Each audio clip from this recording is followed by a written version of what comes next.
So hello everyone, today we are going to start with class 11 chapter structure of atom. So without wasting time, let us start with the first question. The laws violated in the given electronic configuration of oxygen atoms are: number 1 is Aufbau rule, number 2 is Pauli's exclusion principle, number C is the Hund's rule. ठीक है, सो अब आपका first question में ये तीन rules दिए हुए हैं, तो आपको हर एक रूल के बारे में पता होना चाहिए। जैसे पहला है आपका that is the aufbau rule. ठीक है, that is the aufbau rule. So what is the aufbau rule? ठीक है, अवबाउ रूल में क्या होता है आपका? अवबाउ रूल ये कहता है कि आपका जो ऑर्बिटल्स आप भरते हैं या जो सबशेल्स आप भरते हैं, तो उनको आप lower energy to higher energy में आपने फिल करना है। या फिर इसका एक ऑल्टरनेटिव फॉर्म भी होता है। वो ऑल्टरनेटिवली फॉर्म क्या बताता है कि आप n+l रूल के अकॉर्डिंग देखिए। जैसे फॉर एग्जांपल यहाँ पे हमें दिया हुआ है 2s और 2p, तो आउट ऑफ 2s और 2p पहले किसको भरना चाहिए? ठीक है, तो आउट ऑफ 2s और 2p, अब इसमें l की वैल्यू जो है आपको पता होता है s के लिए 0 होती है। आपको याद होना चाहिए वैल्यूज़ का। अगर ऑर्बिटल्स की हम बात करते हैं sp df, या आप सबशेल बोल दीजिए कि सबशेल हैं ये sp df, तो इसके लिए l की वैल्यू होती है आपकी 0 1 2 एंड 3। ठीक है, और यहाँ पर n की वैल्यू हो गई 2। ठीक है, तो n+l क्या बना? यहाँ पर n+l आ गया आपका 2। वहीं पे आप यहाँ पर अगर आप देखें तो ये n की वैल्यू है और यहाँ पर l की वैल्यू 1 होती है p के लिए, तो यहाँ पर n+l जो बन चुका है 3 बन चुका है। तो यानी पहले 2s भरा जाएगा, फिर आपका 2p भरा जाएगा। तो according to the n+l rule, जो कि अवबाउ प्रिंसिपल का ही एक तरह का ऑल्टरनेटिव फॉर्म है, या अवबाउ रूल का ऑल्टरनेटिव फॉर्म है। और वैसे अवबाउ रूल तो आप जानते ही हैं। अवबाउ रूल के लिए आपको क्या याद रखना है कि आपको पहले से 1 2 3 4 5 6 बना देने हैं। उसके बाद आप 1 में s लिख दें, क्योंकि 1 सिर्फ s का होता है, 1 का p नहीं होता। फिर 2 का s भी आता है, 2 का p आता है, 2 का d नहीं होता। फिर 3 का s आता है, 3 का p आता है, फिर 3 का d भी आता है, बट 3 का f नहीं होता। फिर 4s 4p 4d और 4 का f भी होता है। लाइक दैट आप ऐसे बना लेंगे। उसके बाद आप ऐसे इनको डायगनली काटें, ऐसे कि 1s पहले भरेगा, फिर 2s भरेगा, फिर भरेगा 2p और 3s, फिर भरेगा आपका 3p 4s, फिर भरेगा आपका 3d 4p और यहाँ पर आएगा 5s, लाइक दैट। ठीक है, सो डायगनल में ऐसे आपका। ठीक है, तो ये आपका अगर ऐसे आप बना लेते हैं तो अवबाउ रूल आपको पता है कि रूल के अकॉर्डिंग ये वैलिड नहीं है, क्योंकि इसमें देखिए क्या कर रखा है। इसमें 2s में आपने 2s को पूरी तरह से नहीं भरा और आप 2p को भरने चल पड़े। तो इट मीन्स क्या है? इट मीन्स है कि ये अवबाउ रूल को फॉलो नहीं कर रहा है। अवबाउ रूल यहाँ पर नहीं एप्लीकेबल है। अब चलिए देख लेते हैं पॉलीज एक्सक्लूजन प्रिंसिपल। अब पॉलीज एक्सक्लूजन प्रिंसिपल क्या है? According to the Pauli's exclusion principle की दो तरह से you can define this principle. एक तो है कि that in a single orbital. ठीक है, एक सिंगल ऑर्बिटल को आप एक स्क्वायर ब्रैकेट के साथ शो करते हैं ना, स्क्वायर के साथ। देखिए ये एक स्क्वायर के साथ आपने शो कर रखा है, स्क्वायर बॉक्स के साथ। इसमें एक इलेक्ट्रॉन अगर आप अप डालेंगे तो दूसरा इलेक्ट्रॉन ऐसे डाउन डालते हैं, यानी एक की स्पिन अप है, एक को अप स्पिन बोलते हैं। सो दूसरे की स्पिन डाउन है, दूसरे को डाउन स्पिन हम बोलते हैं। तो यानी that a single in a single orbital 2 electrons can be filled, 2 electrons can be filled in a orbital with opposite spin, in an orbital with opposite spin। ठीक है, तो अपोजिट स्पिन के साथ आपको जो है यहाँ पर दोनों इलेक्ट्रॉन्स को फिल करना होता है। ठीक है, या फिर आप पॉली एक्सक्लूजन प्रिंसिपल का एक ऑल्टरनेटिव फॉर्म भी है, या फिर आप ऐसे बोल सकते हो कि no two electrons in an atom can have same set of 4 quantum numbers. ठीक है, या तो आप ऐसा बोल लीजिए कि एक ऑर्बिटल में 2 ही इलेक्ट्रॉन आएंगे जिनकी अपोजिट स्पिन होगी, या फिर आप ऐसा भी बोल सकते हैं कि अगर आप किसी 2 इलेक्ट्रॉन की बात कर रहे हैं एटम में, तो उन दोनों के चारों क्वांटम नंबर सेम नहीं होने चाहिए। ठीक है, तो अब देखिए ये पॉली एक्सक्लूजन प्रिंसिपल को यहाँ वायलेट कर रहा है। क्यों? क्योंकि यहाँ पर इन्होंने दोनों ही अप स्पिन डाल दिए एक ही ऑर्बिटल में, जो कि पॉसिबल नहीं है। क्यों? क्योंकि इन दोनों के वरना same set of quantum numbers आ जाएंगे, इनके सबके क्वांटम नंबर्स की वैल्यू सेम हो जाएगी। किस तरह से? जैसे मान लीजिए इधर वाले इलेक्ट्रॉन को अगर देखें तो सबसे पहले ये आपका 2 में आ रहा है, यानी ये सेकेंड ऑर्बिट में आ रहा है, तो यहाँ पे प्रिंसिपल क्वांटम नंबर की वैल्यू 2 है। अब सबशेल कौन सा है? P है, तो यहाँ पर L की वैल्यू जो है वो 1 हो चुकी है। और अगर आप बात कर लें इसके M की वैल्यू, तो क्योंकि ये पहले वाले में आप भर रहे हैं तो पहले वाले की वैल्यू होती है, ये पहले वाला होता है -1, फिर आता है 0, फिर आता है आपका +1। तो ये -1 वाली ऑर्बिटल की बात आप कर रहे हैं, तो -1 है इसके लिए M, ठीक है। और अब स्पिन इसकी अप है, तो स्पिन आपने +½ ले लिया। अब यही चारों के चारों क्वांटम नंबर जो है ना सेम आपके इस वाले के लिए भी आएंगे, क्योंकि ये भी वहीं पर ही है और इसकी स्पिन भी लास्ट में अप ही आ रही है, तो इसके लिए भी सेम चारों क्वांटम नंबर सेम हो गए। तो ये आपका चाहे यहाँ से चेक कर लें चाहे यहाँ से चेक कर लें, ये पॉली एक्सक्लूजन प्रिंसिपल को वायलेट कर रहा है, ठीक है। तो ये भी नहीं लगा यहाँ पे। फिर आ जाइए हुंड्स रूल। अब हुंड्स रूल क्या कहता है? अब देखिए हुंड्स रूल आपको एक्सप्लेन करते हैं। सो हुंड्स रूल क्या है?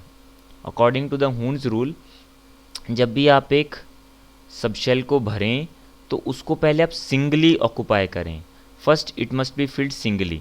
जैसे मान लीजिए आपको 2p में जैसे मान लीजिए आपको 4 इलेक्ट्रॉन डालने थे, तो सही तरीका क्या है 4 इलेक्ट्रॉन डालने का? पहले आप इसको पूरा आधा भर दें, ठीक है। उसके बाद जो चौथा इलेक्ट्रॉन है वो यहाँ पर आए, ठीक है। तो क्योंकि इन्होंने क्या कर दिया, इन्होंने इसको पहले हाफ फिल नहीं किया, इन्होंने डायरेक्टली 2 इधर डाल दिए 2 इधर डाल दिए, तो it means it is also violating your Hund's rule. तो यानी कोई भी एप्लीकेबल नहीं है इनमें से। सो करेक्ट ऑप्शन है the law violates in the given electronic configuration of oxygen atom are, that is D option ABC। यानी so now comes a second question, that which one of the following is not a correct statement regarding the energies of the orbitals, ठीक है। अब यहाँ पर क्या पूछा जा रहा है? आपको स्टेटमेंट्स दी हुई हैं 4 और यहाँ पे पूछ रहे हैं कि इनमें से कौन सी स्टेटमेंट जो है that is not a correct statement. Okay, so पहली स्टेटमेंट है आपकी, देखिए, lower the value of n+l for an orbital lower is its energy. अब वो हमें देखना है कि लोअर वैल्यू ऑफ n+l, तो एक तरह का ये n+l वही है, अबाउ रूल का अल्टरनेटिव फॉर्म भी है ये, ठीक है, कि n+l जिसकी वैल्यू आपकी कम होगी उसकी एनर्जी भी कम होगी। तो देखिए ये रूल किस तरह से काम करता है। फॉर एग्जांपल देखिए, एग्जांपल से आप समझिए, आपको बहुत अच्छे से समझ में आएगा।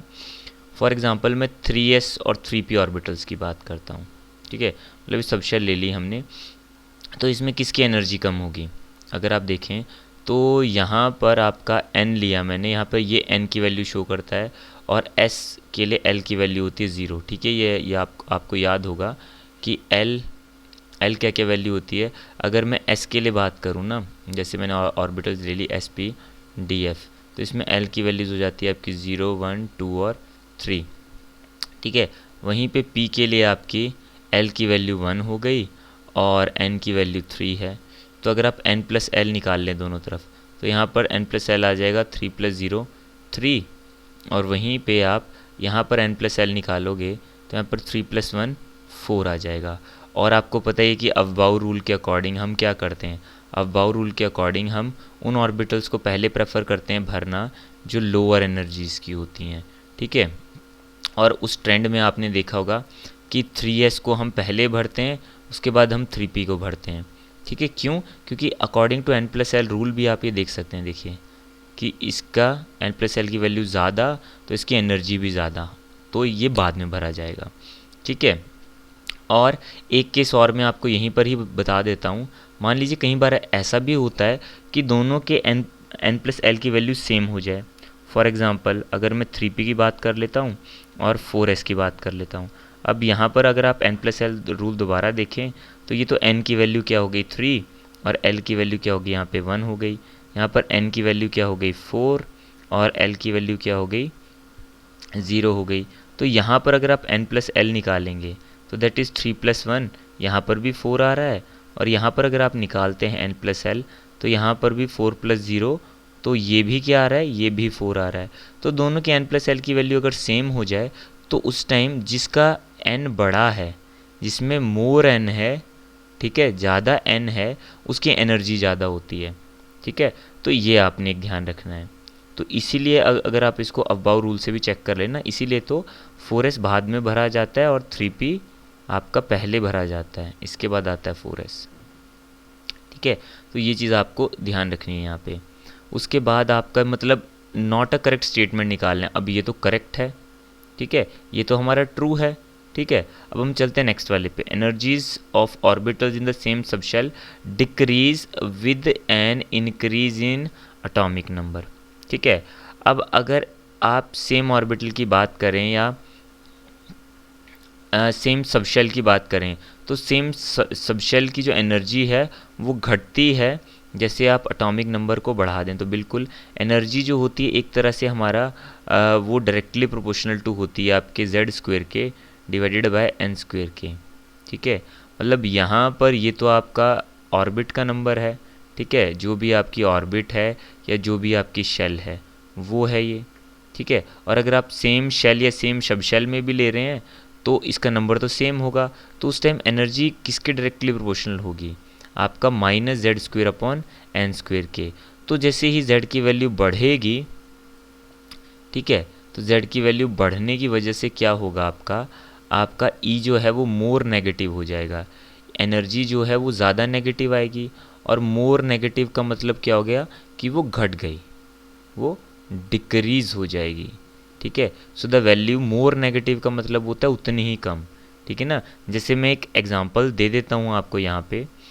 जैसे अब मैं सबशेल की टर्म में नहीं, मैं जस्ट ऑर्बिट की टर्म में दे दूंगा, बट सबशेल के लिए भी वो आप अंदाज़ा लगा लेंगे। जैसे अगर मैं हाइड्रोजन का केस लूँ, ठीक है, तो हाइड्रोजन के केस के लिए ये हो गया, मान लीजिए आपका न्यूक्लियस है, ये आपकी फर्स्ट ऑर्बिट हो गई। ठीक है, first orbit n is equal to 1, that is the k orbit. इसकी जो एनर्जी होती है वो आपने पढ़ा है -13.6 इलेक्ट्रॉन वोल्ट होती है। ठीक है, बट अगर मैं हीलियम के लिए अगर मैं अटोमिक नंबर बढ़ा दूँ, ठीक है, हम क्या कर रहे हैं, हम इंक्रीज इन अटोमिक नंबर कर रहे हैं। अगर मैं अटोमिक नंबर बढ़ा दूँ, यानी इसी एक इलेक्ट्रॉन की मैं बात करूँगा, ठीक है, और उसके n इज इक्वल टू 1 की मैं बात करूँ, ठीक है, तो उसकी एनर्जी क्या होगी? तो उसकी एनर्जी इसके अकॉर्डिंग वेरी करेगी। यानी यहाँ पर जो फार्मूला होता है वो होता है आपका ऐसे -13.6 Z square upon n square. ठीक है, अब n तो 1 ही है यहाँ पे, और z क्योंकि एटॉमिक नंबर कितना है इसका जो है वो 2 होता है आपका, सो 2 का स्क्वेयर आपने पुट किया तो 4 बन जाएगा। ठीक है, 2 का स्क्वेयर आपने पुट किया तो 4 बन गया, तो 4 टाइम्स हो जाएगी इसके। यानी मैं यहाँ सॉल्व करके देख लो चाहे आप, 13.6 इंटू 4 कितना बन जाएगा, 6 4 जा 24, 4 3 जा 12, 13 14, ठीक है, 4 1 जा 4 1 5, सो माइनस का 54.4 इलेक्ट्रॉन वोल्ट। तो आप खुद सोचिए कि -13.6 इलेक्ट्रॉन वोल्ट ज़्यादा है या माइनस का 54.4 इलेक्ट्रॉन वोल्ट। ठीक, जो जितना नेगेटिव होता है ना उतना ही पीछे आता है। ठीक है, ये मैथ्स में भी पढ़ा होगा आपने, जब आप नंबर लाइन ड्रॉ करते हैं ना तो नंबर लाइन पे कौन सी वैल्यू बड़ी होती है आपके हिसाब से? आप -1 को बड़ा लेते हो कि -2 को? ठीक है, क्योंकि 0 की जितना पीछे जाओगे आप उतनी ही वैल्यू क्या होगी, लेस होगी। ठीक है, और 0 से जितना इस तरफ जाओगे राइट साइड को उतनी ही वैल्यू मोर होती है। तो यही चीज़ तो आपको यहाँ ध्यान रखनी है। ठीक है, क्योंकि ज़्यादा नेगेटिव है तो ये घट रही है वैल्यू, तो ये भी स्टेटमेंट यानी ट्रू हो गई हमारी। उसके बाद हम चलते हैं थर्ड स्टेटमेंट की तरफ। Energy of S orbital is lower than D orbital and P orbital is lower than D orbital. ठीक है, तो ये स्टेटमेंट भी आपकी ट्रू है। किस तरह से कि अगर आप एक ही मान लीजिए एक ही आप सबशेल की बात कर रहे हैं, ध्यान रखिएगा, अगर आप एक ही सबशेल की बात कर रहे हैं, जैसे मान लीजिए मैं एक ही सबशेल की बात कर रहा हूँ, मान लीजिए मैं आपका सॉरी मतलब एक ही शेल की बात कर रहा हूँ, तो अगर मैं एक ही शेल की बात कर रहा हूँ तो उसमें आने वाले आपके सबशेल जो हैं उसमें जो आपका एनर्जी का ऑर्डर होगा ना वो हमेशा जो है एस का कम रहेगा पी से, पी का कम रहेगा डी से, और डी का कम रहेगा एफ से हमेशा।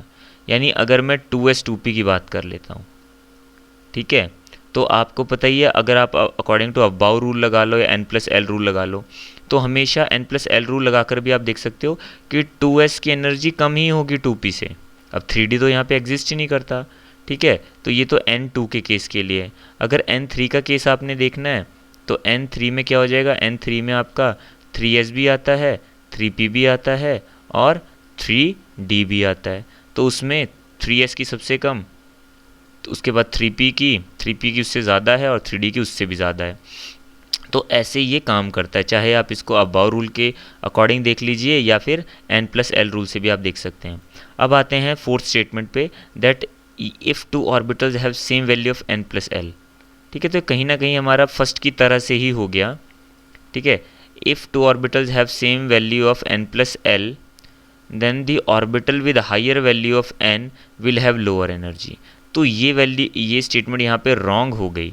ठीक है, क्योंकि हमने यहाँ पर, मैंने आपको ये फर्स्ट स्टेटमेंट में ही बता दिया था कि अगर आपका n ज़्यादा होगा तब एनर्जी की वैल्यू ज़्यादा होगी।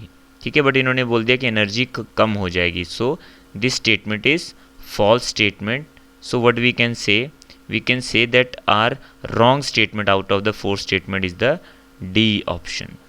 So now comes our third question.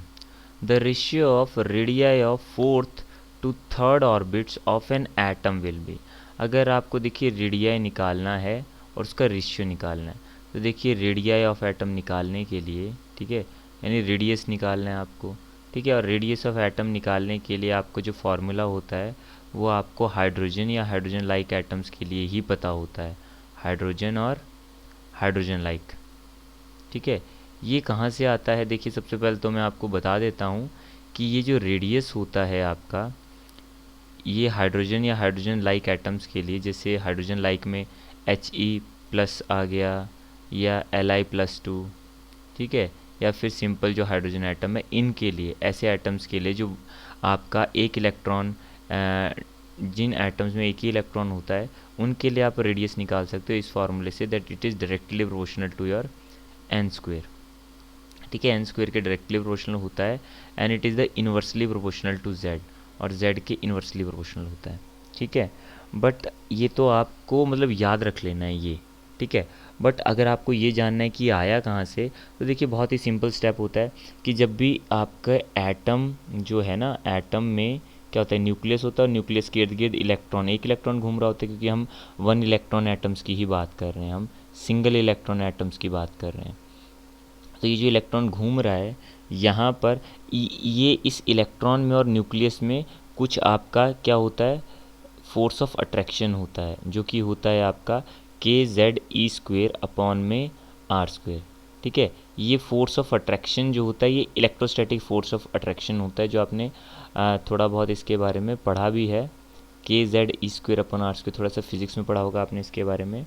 So that is equal to आपका centripetal mv² upon r, centripetal force के बराबर होता है ये। तो यहाँ से सॉल्व करके सबसे पहले तो हमने क्या कर लेना है, हमने यहाँ से v² की वैल्यू निकाल लेनी है। तो v² की वैल्यू बन जाती है kZe² अपॉन mr। ठीक है, अब v² आपके पास निकल कर आ जाता है। तो अब आपने क्या करना है यहाँ पर कि आपने बोहर मॉडल में ये भी पढ़ा होता है that mvr, that is the angular momentum is an integral multiple of Planck's constant nh/2π। ठीक है, तो यहाँ से आपकी v की वैल्यू आ जाती है, दैट इज़ nh/2π mr। और अगर आप स्क्वेयरिंग बोथ साइड कर दो, यहाँ पे स्क्वेयर कर दो, आप इधर स्क्वेयर कर दोगे तो राइट हैंड साइड में भी स्क्वेयर हो जाएगा, n² h² upon 4π² m² r²। अब बस यहाँ से v² आ चुका है, यहाँ से v² आ चुका है, इन दोनों को ही आपको इक्वेट करना है यहाँ पर, और आपको क्या मिल जाएगी, v की वैल्यू मिल जाएगी, सॉरी r की वैल्यू आपको मिल जाएगी इजीली। तो ये देखिए यहाँ से v² और यहाँ से भी मैंने v² लिया और दोनों को इक्वेट कर दिया। ठीक है, तो आपको ये आर्टिकल निकालने की ज़रूरत नहीं है, आपको ये पूरा इतना सॉल्व करने की ज़रूरत नहीं है। क्यों ज़रूरत नहीं है, क्योंकि आपको तो सिर्फ इतना सा ही ये याद करना है, ये है इम्पॉर्टेंट, इसको आपको लर्न करना है, ये पूरा निकालने की ज़रूरत नहीं है। बस मैं आपको हल्का सा बता दिया कि कैसे आप निकाल सकते हैं। r उधर चला जाएगा तो r की वैल्यू और बाकी चीज़ें इधर आ जाएंगी, r की वैल्यू आ जाएगी n² h² अपॉन आपका 4π² mkZe²। तो कहने का मतलब है कि हमारा तो दो चीज़ों से काम है, बाकी तो सारा कुछ कांस्टेंट है, एक ये और एक ये। तो यहाँ से आ गया r is directly proportional to n² upon z। ये आपको लर्न करना है, ये इंपॉर्टेंट है आपके लिए। ठीक है, अब यहाँ पर अब हमने एक ही एटम की बात कर रहे हैं, अगर एक ही एटम की बात कर रहे हैं तो z क्या होता है, एटॉमिक नंबर होता है, तो यानी उसका एटॉमिक नंबर भी सेम होगा। तो यानी एटॉमिक नंबर को लेकर चलने की ज़रूरत है ही नहीं यहाँ पे, क्योंकि सेम एटम की हम बात करें। तो सेम एटम के लिए r फिर n स्क्वेयर के यानी प्रिंसिपल क्वांटम नंबर के डायरेक्टली प्रोपोर्शनल हो जाएगा, जो कि आपको ऑर्बिट का नंबर ही बताता है। तो पहली ऑर्बिट है 4th, तो n इज इक्वल टू 4 रखना है, और दूसरी ऑर्बिट है आपकी 3rd, तो n इज इक्वल टू 3 रखना है। ठीक है, और इसका रेशियो ले लेना है। तो ये देखिए जो 4th है उसके लिए R4 यूज़ कर लेता हूँ मैं, और जो आपका सेकेंड वाली R3 है उसके लिए R3 यूज़ कर लिया। अगर ये रेशियो निकालना है तो ये किसके बराबर होगा, ये आपका n square upon n square. ठीक है, इसके लिए n की वैल्यू हो गई आपकी 4। ठीक है, 4 हो गया आपका 4th के लिए, तो 4 का स्क्वेयर अपॉन 3 का स्क्वेयर, दैट इज़ 16 बाय में 9। तो यानी आपका इजीली आपका बी ऑप्शन आंसर आ गया। ठीक है, तो कहने का मतलब है ये बहुत ज़्यादा इंपॉर्टेंट है, ये आप लर्न कर लें। R directly proportional to n square upon Z square. R क्या है, it is the radius of the atom. कैसा एटम है ये it can be hydrogen atom और hydrogen like atom. So now comes our 4th question, which of the following are the limitations of Bohr model. ठीक है, तो इसमें से limitations आपको बतानी है कि बोहर मॉडल की लिमिटेशंस क्या हैं। ठीक है, हमें पहचानना है कि कौन सी आपकी लिमिटेशंस सही दी हैं, कौन सी गलत दी हैं। So it could not explain the intensities और the fine spectrum of the spectral lines. देखिए, Bohr model was not able to explain the fine spectrum, तो ये फाइन स्पेक्ट्रम को एक्सप्लेन नहीं कर पाए। ठीक है, जैसे कि इन्होंने स्पेक्ट्रम को तो एक्सप्लेन कर दिया। स्पेक्ट्रम मतलब जैसे हम हाइड्रोजन एटम की बात करते हैं ना, तो हाइड्रोजन एटम में स्पेक्ट्रम बनता है, या स्पेक्ट्रा आप बोल सकते हो। वो कैसे बनता है कि जैसे अब हाइड्रोजन एटम है, मैंने मान लिया यहाँ पे न्यूक्लियस है। ठीक है, इसमें आपके ये आपके ऑर्बिट्स हैं या शेल्स आप बोल सकते हो। इसका value n is equal to 1 है, 2 है, 3 है, 4 है। इसमें जो n इज इक्वल टू 1 है इसको हम ग्राउंड स्टेट भी बोल देते हैं, और बाकी स्टेट को आप एक्साइटेड बोल देते हैं। जैसे ये एक्साइटेड स्टेट है, बट ये फर्स्ट एक्साइटेड स्टेट है, then comes the second excited state, then comes the third excited state. अब इलेक्ट्रॉन तो यहाँ पर होता है। ठीक है, अब इलेक्ट्रॉन को बाहर से, क्योंकि बाहर से कुछ ना कुछ अगर आप एनर्जी देते हैं तो इलेक्ट्रॉन एनर्जी लेकर कहाँ जाएगा, अकॉर्डिंग टू बोहर मॉडल वो एक्साइट होगा। ठीक है, तो वो एनर्जी लेकर इलेक्ट्रॉन या तो यहाँ भी जा सकता है, यहाँ भी जा सकता है, और यहाँ भी जा सकता है, और फिर जब वो वहाँ से वापस आएगा तो वो एनर्जी भी एमिट करेगा। अब ये जो एनर्जी होंगी आपकी, ये अलग अलग एक तरह के स्पेक्ट्रम को वहाँ पर देंगी, एक तरह का हमें लाइन स्पेक्ट्रा मिल जाएगा। ठीक है, तो कहने का मतलब एक तरह का स्पेक्ट्रम हमें मिलेगा, तो उसको बोहर ने एक्सप्लेन किया, जिसको आप Lyman, Balmer, Paschen, Brackett, Pfund के नाम से भी जानते हैं। ठीक है, वो सारे अभी मैं यहाँ पे आपको एक्सप्लेन नहीं करूँगा, क्योंकि वो इससे पहले वाली वीडियोज़ में मैंने बता रखे हैं। ठीक है, तो उन लाइन स्पेक्ट्रम की हम बात करें तो वो तो ये एक्सप्लेन करता है, बट फिर ये कौन सा फाइन स्पेक्ट्रम है जिसकी यहाँ पर बात हो रही है कि जिसको एक्सप्लेन नहीं करता। तो वो आपके दो होते हैं, एक तो होता है आपका जीमन इफेक्ट, और एक होता है आपका स्टार्क इफेक्ट। ये क्या होता है कि फर्दर जब आप आप हाइड्रोजन एटम को जो है किस में लोगे, अगर आप इलेक्ट्रिक फील्ड में लेकर चलोगे या मैग्नेटिक फील्ड में लेकर चलते हो, तो वहाँ पर भी क्या होती है, स्प्लिटिंग हो जाएगी। ये जो आपके स्पेक्ट्रा बन रहा है, इसकी फर्दर फाइन लाइंस आती हैं, उसमें फाइन लाइंस बनती हैं, जिनके बारे में बोहर ने कुछ भी नहीं बताया। तो पहली स्टेटमेंट तो बिल्कुल सही है आपकी। ठीक है, कि वो ना ही इंटेंसिटीज़ बता पाए और ना ही आपके फाइन स्पेक्ट्रम के बारे में बता पाए। दूसरा है, no justification was given for the principle of quantisation of angular momentum. ठीक है, अब बोहर थ्योरी या मॉडल में आपने एक चीज़ पढ़ी होगी कि जो एंगुलर मोमेंटम होता है वो क्वांटाइज्ड होता है, जिसको हम ऐसे लिखते हैं that mvr is equal to nh upon 2π। तो वहाँ पर ये तो बताया गया कि h का जो है कुछ ना कुछ मल्टीपल आता है h अपॉन 2π का। mvr क्या है, ये यूज़ करते हैं हम एंगुलर मोमेंटम के लिए, ये आपका एंगुलर मोमेंटम शो करता है यहाँ पे। ठीक है, तो ये डायरेक्टली बोहर ने बता दिया कि एंगुलर मोमेंटम जो है वो nh अपॉन 2π के इक्वल होता है, बट इसके लिए एक्सप्लेनेशन नहीं दी। इसके लिए क्या था, नो एक्सप्लेनेशन वॉज गिवन, कोई एक्सप्लेनेशन नहीं दी गई। तो ये भी आपका स्टेटमेंट सही है, मतलब ये भी एक तरह की लिमिटेशन है किसके, बोहर मॉडल की। वहीं पे हम बात करते हैं it could not explain why atom should combine to form bonds. तो बिल्कुल इसके बारे में भी कोई जानकारी नहीं दी गई बोहर मॉडल के द्वारा या बोहर के द्वारा अपने मॉडल में कि जो आपके एटम्स हैं वो कंबाइन होते हैं। वो तो हमें पता ही है कि वो कंबाइन होंगे और आपस में बॉन्ड बनेगा।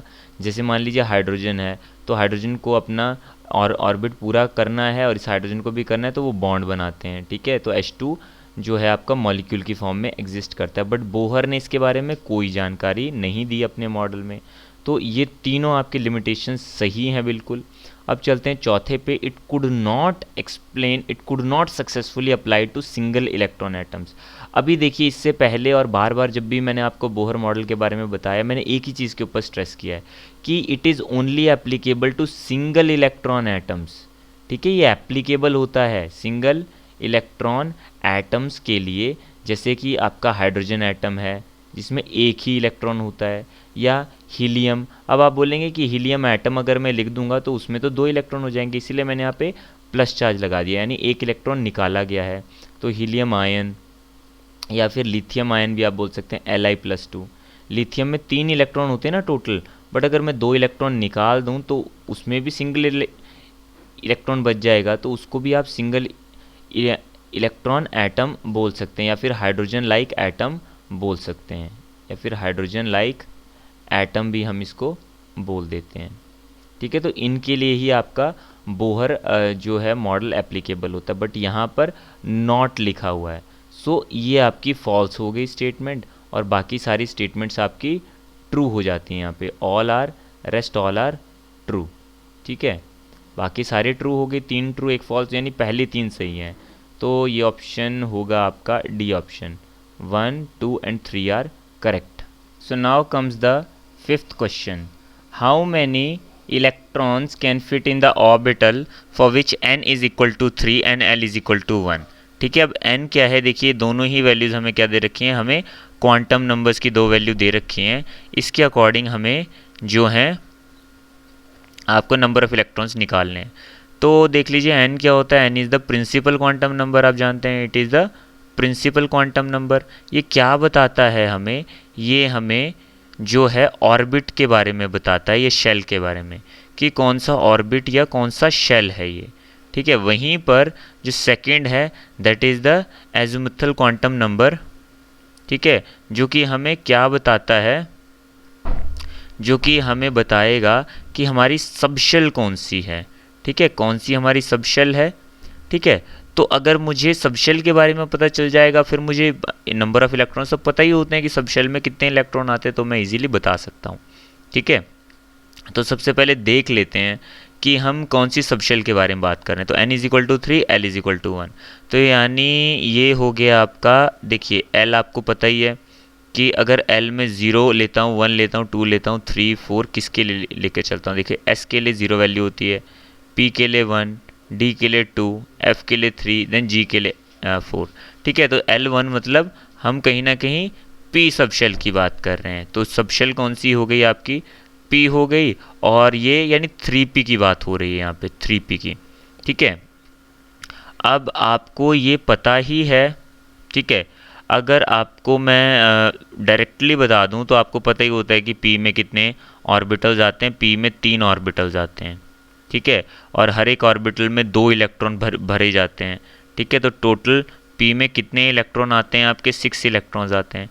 तो easily you can give the answer 6, ठीक है। बट अगर मान लीजिए आप भूल गए कि आपको याद नहीं रहा, तो आप सिंपली ऐसे भी निकाल सकते हैं, ठीक है, कि जैसे आप जब इलेक्ट्रॉन्स को भरते हैं तो आप किस तरह से भरते हैं, आप पहली ऑर्बिट में जो है वो 2 भरते हैं k में, ठीक है, फिर l में आप भरते हैं 2 के बाद 8, ठीक है, फिर KLM, ठीक है, 2, 8, 8 लाइक दिस आप ऐसे भरते हुए चलते हैं।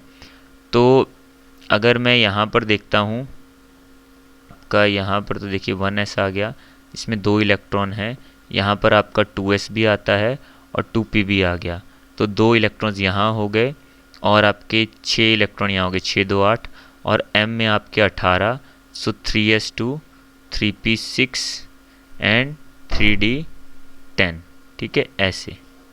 तो 3p में कितने इलेक्ट्रॉन्स हो गए, 6 इलेक्ट्रॉन्स।